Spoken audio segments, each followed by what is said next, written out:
The second part of our story begins on Sereno as a Sith dreadnought and two Star Destroyers emerge from hyperspace, broadcasting the same signal that the rest of the planets around the galaxy are now seeing.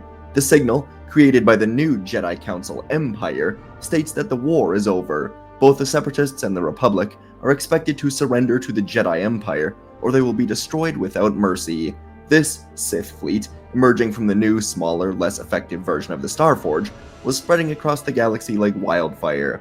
Legions of ships were placed around Coruscant, Naboo, Cato Nemoidia, Moonlist, Camino, Sereno, Raxus, and many other important planets around the galaxy. On a few of them, Seleucami and Megiddo most notably, the clone armies already stationed here would rally to fight back, and battles between clones and Sith droids would take place with a council member leading the Sith droids. On Seleucami, Kierimundi led the droids to massacre the resisting clones, and on Megiddo, Sazitin led the Sith battle droids into battle, securing the planet. And all the way back on Sereno, the Dreadnought would unleash waves of Sith fighter droids to fly through the air, and Dooku's castle was bombed and reduced to nothing. With the Separatist droid army shut down using Order 99, Sereno had no defense systems to resist this Sith invasion. And with the destruction of Dooku's castle, a statement was made that this new empire does not fear Dooku. And down in the forest, Dooku had escaped, and he was still alive. And these new Imperial forces on this planet knew that Dooku was out there, so the Sith battle droids, led by Jedi Masters Coleman Kaj and Agen Kolar, were hunting down Dooku to ensure he will never again be a threat to them. And across the galaxy, Ahsoka Tano has left Moraband with Anakin Skywalker's body inside of her ship. As she flew through hyperspace, she closed her eyes and recalled everything that has happened. The Jedi Council turned without explanation and without mercy. They slaughtered the temple, killed Palpatine, shut down the droid army all in the same day. By the time she and Anakin found out about it, the Jedi Council had essentially become a Sith empire, streaking across the galaxy to uncover the secret Starforge, the superweapon that could mass-produce ships and droids at a rate not even the Separatists could handle. And that fleet wiped out the remaining Jedi and the morale of most of the clones. Now, the galaxy was under the rule of this new Sith Empire, and Ahsoka was perhaps the last hope, and she was going to give the Chosen One a new life, with guidance from a ghost from the past in Qui-Gon. Overall, very simple, she thought sarcastically, and now she was being guided to a place she'd only been once before, in order to give Anakin new life. Mortis. As she flew through hyperspace, Ahsoka closed her eyes and gave herself to the Force, asking the Force to guide her to where she needs to go. She had the daughter of Mortis inside of her somewhere from when she was reborn, and so Ahsoka called upon her presence, asking for help. And as Ahsoka gave herself to the Force, she drifted off for a while, and when she eventually opened her eyes again, Ahsoka was no longer inside of the ship. Instead, she was lying on the grass with Anakin next to her, still dead, but they were on Mortis again. The Force found her and brought them here. The father, the son, the daughter, they were all gone, but their presences lived on in the wind, rain, sun, the grass. All of it was made up by the Force itself. And soon, Qui-Gon would return, guiding Ahsoka with Anakin's body inside of a distant cave, where Ahsoka found a pool of majestic water, along with a font of water that was much more murky and mysterious. Qui-Gon was gone now, but Ahsoka understood what had to be done. It was as if the Force were whispering to her, and so she placed Anakin down between the font and between the pool, one of dark, one of light, balance as it should be, and she placed one of his hands in each of these pools. Ahsoka knelt behind Anakin, placing her hand on his head, and she repeated the phrase, "I am one with the Force, and the Force is with me," over and over again. And out beyond the galaxy, beyond time and beyond space itself, Anakin Skywalker slowly opened his eyes, seeing glimmering blue bridges, weaving between endless stars. And Anakin would look forward, seeing his mother. He immediately started to cry, apologizing to her for being too late, then saying that he failed the galaxy. And Shmi said it's alright, there's still time. Anakin went up to go and hug her, but Shmi told Anakin to wait, it's not his time to be here, quite yet. And Anakin suddenly heard echoes from beyond the Force of Ahsoka. And inside of this realm, Anakin felt new power, new knowledge, and he felt himself being lifted out of here.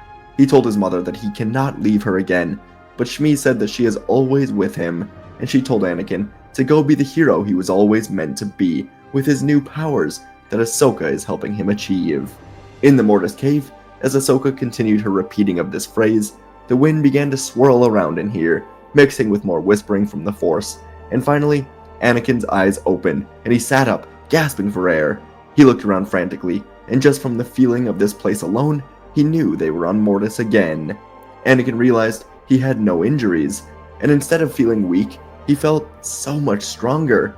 He asked Ahsoka what happened, and Ahsoka would explain everything, including the fact that Anakin was reborn here with the same pools that gave the father and the son and the daughter their power long, long ago. Anakin was still mortal, so he didn't have all of their powers, but Anakin's strength in the Force now exceeded every council member, including Yoda himself. And Anakin stood up, looking from his lightsaber and then into the horizon, and he asked Ahsoka where they go next, only for Qui-Gon to respond and tell them that they will need help, and that help is an old friend of his on Serenno. And when Anakin realized who the ghost of Qui-Gon was referring to, he almost wished he was still dead. Back on Serenno, Dooku was losing ground every minute as he was in the vast forest, but he refused to go down without a fight. He hid behind a tree as a squad of Sith battle droids moved by, and then Dooku spun into them, cutting 5 of them down before using the Force to crush a tree with lightning and throw the debris on the remaining droids. This went on for a while, until finally, Agen Kolar and Coleman Kaj got in front of him, igniting their red blades, while Oppo Rancis got behind Dooku to ignite his red blade as well. Dooku looked to all 3 of them, and he just asked how this is possible. Why has the council turned like this? Agen snarled that they are just finally embracing their true power, claiming their rightful place atop the galaxy as Jedi. Dooku spun his blade around in his hand, saying they are no Jedi, and he prepared to defend himself. Coleman Kaj struck first, his newly bled blade spinning in, but Dooku sidestepped, his elegant form slipping past the first assault, and with a calculated swing, he severed Kaj's dominant wrist before driving his blade through the former Jedi's chest. Kaj collapsed, his eyes dimming as the Sith Lord turned to his remaining foes. Dooku smiled at them, saying he knows the darkness more than any of them, and he knows the overconfidence that it will initially bring. He pointed his blade at the Jedi, telling them that the entire council will someday lose, and he hopes to be alive to see it. Oppo angrily unleashed a whirlwind of strikes, slithering between the trees as his saber staff clashed with Dooku. Dooku parried, but Agen Kolar lunged from the side, his saber grazing Dooku's shoulder. Pain flared through him, and before he could recover, Rancis wrapped his tail around Dooku's legs, yanking him to the ground. Dooku barely raised his saber in time, deflecting a killing blow from Kolar. The sheer force of the impact rattled his grip, and the 2 Dark Jedi now loomed over him, blades poised to end Dooku, and they swung down together, but a new, blue blade blocked the strikes. It was Anakin Skywalker, and Anakin used a force push to send both Dark Jedi flying into the trees.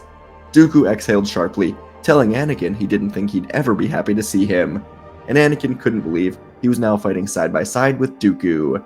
Skywalker and Dooku moved in, and while Kolar and Oppo were distracting them, Ahsoka would swing down from the trees and cut through Oppo's tail. The former Jedi shrieked in pain, allowing Anakin to kill him, and then all 3 of Skywalker, Tano, and Dooku circled Agen Kolar. Agen reached out his hand, firing lightning, and Dooku met the lightning with his own, allowing Anakin to move in, and together he and Ahsoka battled Kolar, overwhelming him as Kolar died here alongside the others. But when it was over, Anakin collapsed to the ground, grabbing his head. His ears were ringing, vision going dark, as the new powers inside of Anakin were too much to control. Ahsoka told Dooku what was going on, and Dooku realized Anakin's potential, but he also realized Anakin is nowhere near ready. And Dooku smiled to himself as he felt the presence of Qui-Gon Jinn around him. Dooku knew what his new destiny was from here on out, and he told Anakin and Ahsoka that he will train Anakin to harness this power, and in time, he will be strong enough to destroy the Sith Empire once and for all. Anakin finally was able to calm down, grabbing the dirt, feeling the wind to center himself, and he said they will need to go somewhere that the Sith Empire will not look for them, Tatooine. And so Dooku would leave Serenno as he, Anakin, and Ahsoka would disappear from the galaxy to begin Anakin's new training on Tatooine so he could learn to harness his powers. Anakin was forced to leave Padme without ever saying goodbye, as seeing her would bring attention to her that the Sith Empire could exploit. It was best that the galaxy think he is dead, and Anakin knew he would see her again someday, in a free galaxy. And so as the exiled training would begin on Tatooine, the Sith Council ruled the galaxy with an iron grip. Fleets of warships were patrolling the hyperlanes, ensuring that no system could rise against them. Coruscant, the former heart of the Republic, had been reshaped into a fortress of Sith dominance, and after a month, massive obsidian spires loomed atop what was once the Jedi Temple. Sith banners were draped over the Republic Senate building. The Jedi Temple had become a Sith throne, where Yoda, now dark and unrelenting, presided over his council of Sith lords. Across the galaxy, resistance would be met with swift, brutal suppression. The Sith droid army enforced order, while the Sith lords hunted down anyone opposing their rule. Mace Windu was the public face of the Sith Empire, leading planetary purges against those who dared to resist. He personally oversaw the fall of Onderon, where entire cities were razed as an example to others. Freedom fighters were executed publicly, bodies were displayed as a warning. Plo Koon, once compassionate and noble to everyone he came across, now used his mastery of the Force to manipulate the minds of planetary leaders, forcing them into submission. Under his rule, Mon Cala was enslaved, its people forced to work in shipyards, constructing more Sith warships. The aquatic planet's beautiful cities were drowned under Sith control, its king was executed for defiance, and the planets were constantly fearing the same fate. Obi-Wan Kenobi, colder than ever, led a relentless campaign against the Outer Rim. Planets that once harbored separatist ideals were brought to heel. Ryloth, long a battleground of the war, was occupied under Kenobi's rule. When Maul tried to rise up and destroy Kenobi, it was instead Kenobi that killed Maul with pure hatred. Slave markets quietly returned, under Sith approval, and any resistance cells that emerged were quickly crushed by Sith assassins. Meanwhile, Shaak Ti orchestrated the destruction of Kamino, ensuring that no more clones could be made. Tipoca City was left in ruins, the ocean swallowing the birthplace of the clone army. The millions of clones that were alive surrendered, as any fighting resulted in the loss of so many innocent lives. They gave up their armor and their weapons, and were forced into exile. Sazitin, master of space combat, used the Sith fleet to blockade trade routes, suffocating systems into more submission. Planets that refused to comply were cut off from food and supplies, slowly starving into surrender. The core worlds accepted this rule, knowing resistance was futile, and the Jedi logo would quickly become the most feared symbol in the entire galaxy. This Sith Empire used terror as a weapon, ensuring that the galaxy knew no escape, and yet in the shadows, a new hope was always beginning to grow. Padme Amidala, once a senator and a diplomat, had become something more. Leading a group of exiled clone troopers, she established the foundation of a resistance. Hiding among the shattered remnants of Republic loyalists, she orchestrated small sabotage missions against Sith supply lines and shipyards, freeing slaves, building a network of resistors. The clones, stripped of their former armor but not their will to fight, struck where the Sith were weakest. Small skirmishes broke out in key systems, but they never stayed long enough to be caught. Each victory was small, but it gave hope to those still willing to fight. Padme's grief over Anakin's death would fuel her transformation. She was no longer just a politician, and she would instead train with these clones, learning to fight, how to lead in battle. Rex, Cody, and Wolf, three of the clones that escaped the Moraban massacre, became her closest allies, guiding her in tactics. She led raids herself, and rumors of this resistance would spread, but no one knew where they would strike next. Padme's leadership gave the galaxy a small sliver of hope, though the Sith Empire hunted her relentlessly. And the Sith were not blind. They knew of the resistance, and they would not allow it to grow unchecked. It had now been a year of the Sith Council ruling the galaxy, and this resistance had grown past an annoyance, so Yoda dispatched Kenobi and Windu to track them down, while Plo Koon used the Force to foresee any movements. Every world that harbored rebels was burned, every whisper of hope crushed beneath the Sith. The Sith Empire was relentless, and no matter how hard Padme and her soldiers fought, the darkness continued to spread.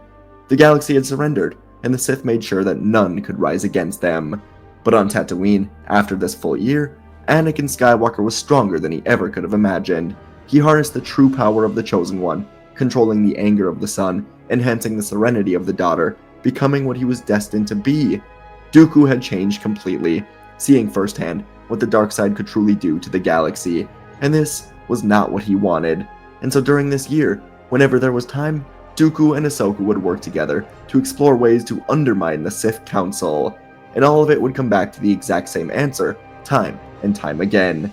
The Starforge was the key, but destroying it was basically impossible with the weaponry they had access to. But as the year went on, the three of them came up with an idea. They would destroy the Sith with their own weapons, harnessing the power of the ancient Sith temple on Malachor to destroy the Starforge. So when the three of them decided it was time, they would reach out and make contact with this resistance that they'd heard about, telling them that it's time they all reveal themselves to the Sith. And Dooku laid out exactly what they have to do in order to make this work. When the resistance got this message, it was encrypted so as to not reveal who it was, but the logo that this group used when sending a message to the resistance was the exact same symbol that was engraved on Padme's necklace. So when Padme saw the message with that logo, she grabbed her necklace that Anakin gave her so long ago, and she told the resistance they can trust this group, and they will follow their lead. Anakin knew his reuniting with Padme would be coming soon, but first, he and Ahsoka would be sent out to the fourth moon of Yavin, where an ancient Sith holocron was rumored to be buried under the Grand Temple. They needed a Sith holocron in order to fulfill their upcoming plans, and so the two of them took off. And upon arriving on the Yavin moon, Anakin and Ahsoka entered the old temple built for the ancient Sith, and their presence in this place rippled throughout the galaxy. On Coruscant, Yoda felt this ripple, and the Sith Grandmaster would dispatch Stas Allie, Kit Fisto, and Saesee Tiin to find out what caused this disturbance, and take care of it. So on Yavin 4, Anakin and Ahsoka moved through layers of underground tunnels for a long time, until finally they came upon the underground tomb of Exar Kun. Dooku had told them that the holocron was inside of the tomb, as he knew this from his time as a Sith, and Anakin slowly began lifting the cover off of it to reveal the mummified corpse of Exar Kun, and inside of it was the Sith holocron. Ahsoka pulled it out, and immediately the temple began to shake and rumble, as if this were some sort of booby trap. But overall, this was a pretty standard mission for Anakin and Ahsoka, and they would escape the temple right as it collapsed in on itself, only for them to find the Sith shuttle landing in front of them as Stas Allie and Saesee Tiin emerged with their ignited red blades. Anakin told Ahsoka to go get their ship. He will handle these Sith.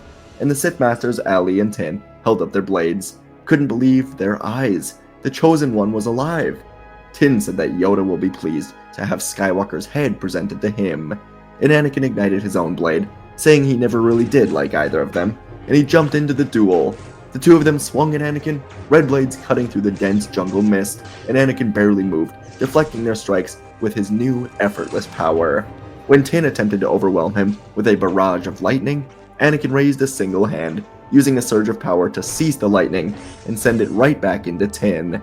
It burned through the Sith Lord, and he died as Stas Allie spun back in with a desperate swing, saber slashing towards Anakin's neck, but he pivoted, his movements much quicker than hers, and with another flick of his wrist, his blade severed her weapon in two, and before she could even react, Anakin stabbed through her heart, and Stas Allie died on the cold, wet grounds next to Saesee.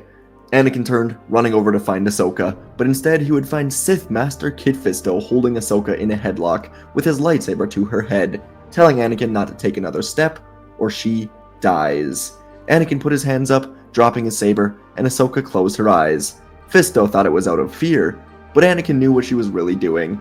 Ahsoka connected with the animals of Yavin. It was one of her greatest powers, and as Anakin stood with his hands up, a giant bird descended from the trees, attacking Fisto.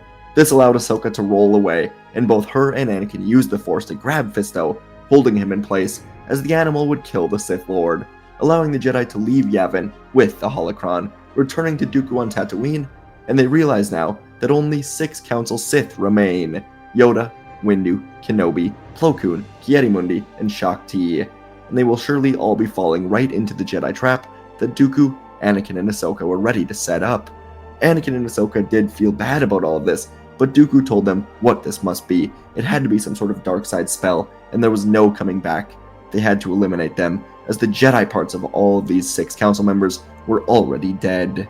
And so the Resistance, led by Padme Amidala and the group of 100 exiled clones, would now do what Dooku told them to do, taking off to Malachor after being given the go-ahead signal by Dooku.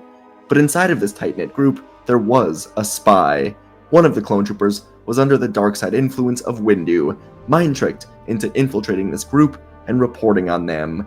This clone only got here a bit ago, but he arrived just in time to alert the Sith Council that the Resistance was taking off to Malachor. And now, the Resistance did always intend on drawing the Sith to Malachor, they just wanted to get there first and prepare.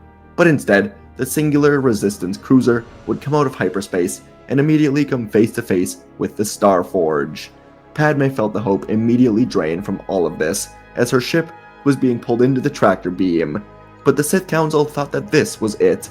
They thought they won, and they didn't notice the much smaller ship coming out of hyperspace, flown by Anakin with Dooku and Ahsoka inside. Anakin timed his exit from hyperspace to happen deep in the planet. A risky move, but a move they had to make to go undetected, and a move perhaps only Anakin could successfully make. But as they emerged in the planet, they learned that the Resistance was captured above the Starforge, and so Anakin knew what had to be done. He had to board the Starforge and rescue them. Rescue Padme. So he handed the Sith holocron over to Dooku and Ahsoka, and he told them to wait as long as they can before firing the super weapon here.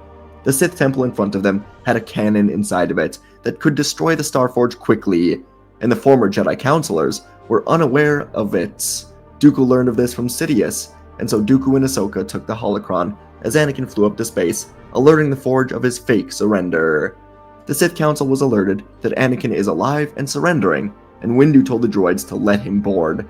This was obviously a fake surrender, but the Sith wanted to ensure that Skywalker truly dies this time. And so Anakin would be allowed to enter, and he didn't waste time as he began tearing through the droids inside of its halls. He advanced towards the central prison chambers, and before him stood the 6 masters of the Sith Council, eyes burning with hatred. Yoda, Windu, Kenobi, Plo, Shakti, and Mundi surrounded him, red blades igniting as one. They moved together, their combined power enough to crush armies, but Anakin was beyond any army. The Force pulsed through him like the beating heart of the galaxy, and he met their assault with blinding speed. The darkness was unnatural, and Anakin was truly the chosen one, as these former Jedi would now learn. Mundi came first, as their blades collided in a storm of blue and red. Anakin parried effortlessly, movements refined by the Force, by his destiny, and with a surge of power, he shattered Mundi's saber and sent him crashing into a steel pillar, breaking his neck.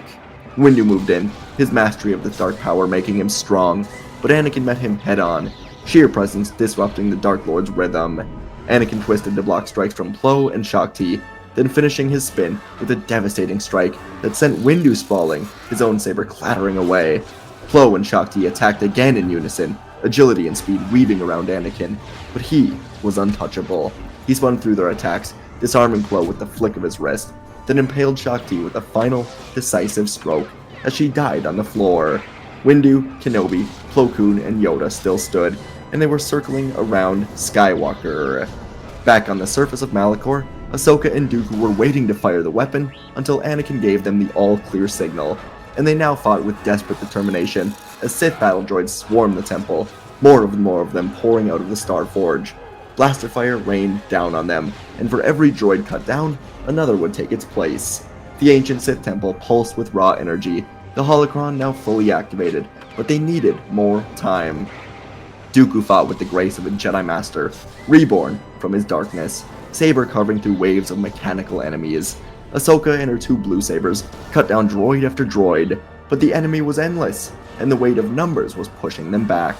On the Starforge, Yoda and Windu swung at Anakin together. The small green Sith Lord unleashed a storm of dark energy, lightning crackling from his fingertips, but Anakin just absorbed it into his open palm, the raw power dissipating into a golden light that he fired back, momentarily blinding the Sith. Anakin advanced with this momentum, and Yoda leaped at him again, but Anakin caught him midair with the Force, slamming Yoda into the ground with a shattering impact, and he sliced through the Grandmaster Sith Lord to kill him. Windu was wounded, but he kept coming, launching himself forward, saber raised for the death blow, only for Anakin to sidestep and drive his blade through Windu's heart, then throwing his saber spinning through the air to cut through the neck of Plo Koon. His head dropped, and only Kenobi was left. Anakin tried to reach out to his old friend, to his brother, but it was no use. Obi-Wan was essentially dead, replaced by this pure darkness, and Anakin decided to give Kenobi some mercy, dueling him and ultimately killing Kenobi with the ultimate power radiating through him. And on Malachor, time was up. Dooku saw no other way, so with Ahsoka nearly overwhelmed, he placed his hands upon the temple's controls, channeling the last of his energy into the ancient machine. He always knew this would be a sacrifice, he just didn't tell Anakin and Ahsoka, as he was worried they would resist him doing this. The temple roared, its inner mechanisms humming with an ominous glow. The super weapon was primed, and Ahsoka could not escape in time, so Dooku pushed her off of the edge, knowing she would survive. The Sith droid surged towards Dooku, but he did not falter. He was one with the Force, and with one last defiant smile, Dooku met his end, allowing the temple to fire its unstoppable beam towards the sky, killing Dooku as it fired. Anakin felt the moment of destruction as he reached the prison chamber. With a wave of his hand, the doors tore apart, revealing Padme, Rex, Cody, and the Resistance fighters. Without hesitation, he led them through the crumbling station, cutting down the last remnants of Sith forces in their path. The Forge shuddered, its structures failing as Malachor's temple beam struck at its core. The cruiser that Anakin secured trembled as they escaped, the hangar erupting in flames behind them. As they soared into the void, Anakin watched the Starforge collapse in on itself, exploding and leaving nothing left. And across the galaxy, the Sith Empire collapsed in an instant. Every single Sith ship and Sith droid was powered by the Starforge, and without it, every Sith warship, from the massive dreadnoughts over Coruscant to the patrol cruisers over Naboo and Raxus, flickered and went dark.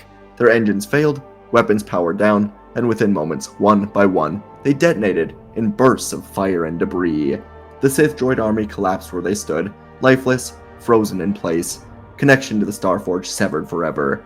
Citizens across the galaxy watched in awe as the oppressors of their worlds crumbled, their reign vanishing like smoke in the wind as Mon Cala, Kashyyyk, and Ryloth, among countless other planets, were free again. Cheers erupted in the streets, people embraced, celebrating their freedom at long last. And aboard the Resistance cruiser, Anakin stood at the viewport, watching the fading remnants of the Sith fleet as the stars stretched before him. Padme stood at his side after their long-awaited reunion, as Rex, Cody, and the surviving clones gathered around, weary but victorious. Ahsoka leaned against the console, catching her breath, a small, genuine smile forming as she looked at Anakin. The war was over, the Sith Council was no more, and now they could begin again. And with a final glance at the ruins of Malachor below, Anakin turned to his friends, as together they set their course for a new future, a future where the galaxy would heal, free from the darkness that ruled it for so long. Around 10 years later, Anakin Skywalker would stand with Ahsoka as they looked upon their new Jedi Order here on Ahch-To. They aided the galaxy as peacekeepers, as Chancellor Padme Amidala helped to restore peace to a galaxy after her role as the leader of the Resistance. The exiled clones were welcomed back if they wanted, and there was peace, as Anakin came to terms with everything that happened after fulfilling his destiny as the Chosen One. And folks, that is our long part 2. I mean, this might be like my second 30, I don't know if it's gonna like still be 30 minutes after I edit, but wow, long video. I didn't really count on this. I was like, okay, let's make this a little, like a 20-minute one, but I really enjoyed the story. So, hope you guys enjoyed both parts. I will be putting them together for a, why did I lose my train of thought? I'll be putting them both together for a separate video, where it's just a longer video. So yeah, that'll happen in a couple weeks probably. But yeah, hope you guys enjoyed both parts. Let me know if you did. I decided to just go, say screw it, and just go like all mythical sort of. Anakin being reborn on Mortis, Jedi Council being turned by an ancient dark side spell, Sith super weapon blowing up Sith super weapon. Like, screw it, let's have fun. So we had fun, and I hope you had fun. And yeah, new video coming out in a couple days. I'll be off tomorrow, but thank you very much. Appreciate you guys, and I'll see you in the video. No, jeez, that was bad. I don't know what that was. I'll see you in the next video. Bye.